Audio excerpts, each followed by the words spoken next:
Toxic పీపుల్కి ఏం నచ్చదో ఏం కావాలో ఇప్పుడు చూద్దాం.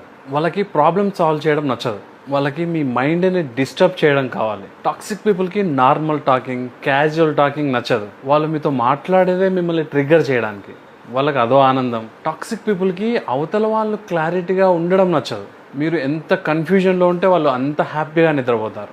మీలోని ఫ్రస్ట్రేషన్ని తట్టి లేపడానికి వాళ్ళు నిరంతరం కృషి చేస్తారు. మీలోని కోపం వాళ్ళకి ఆహారం. అప్పుడే కదా మీపై వాళ్ళకి కంట్రోల్ వచ్చేది. మీరు ఒకటి అబ్జర్వ్ చేశారా?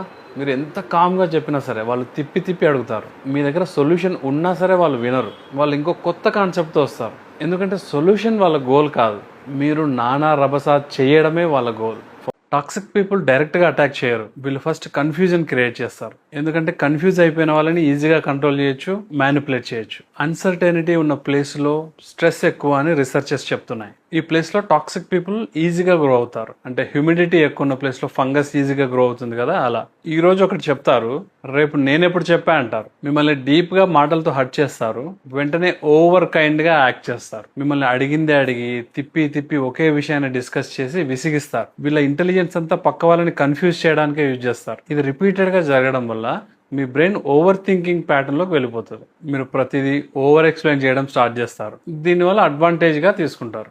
మీ దగ్గర ఎవరైనా ఇలా బిహేవ్ చేస్తుంటే వాళ్ళు అలా ఎందుకు చేస్తున్నారో ప్యాటర్న్స్ నోట్ డౌన్ చేసుకోండి. ఓవర్ ఎక్స్ప్లెయిన్ చేయకండి, బౌండరీస్ పెట్టండి.